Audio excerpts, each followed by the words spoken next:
Mga ka-vlog, nandito po tayo sa taping ng ka-vlog.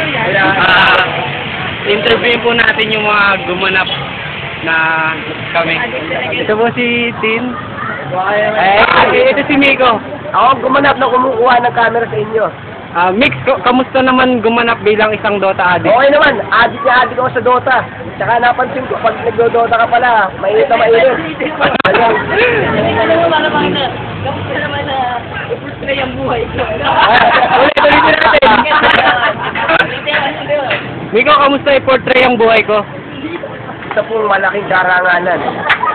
Ang maging maganda, iskampanan ko po ang Salamat. ang role ninyo. At ako po ay nagpapasalamat dahil nasubukan ko po na maging addict sa Dota. Salamat. At saka nagkaroon din ako ng mga intimate moments sa aking partner. Nagkakataon kayo, kaya sinulit ko na. Maraming salamat. Okay, kausapin naman natin yung counterpart ni Tin. Hi!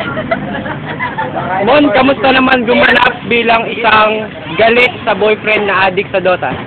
Ang saya pala niya kasi una wala akong boyfriend. So, sa segment na to, nag-instant boyfriend ako. So,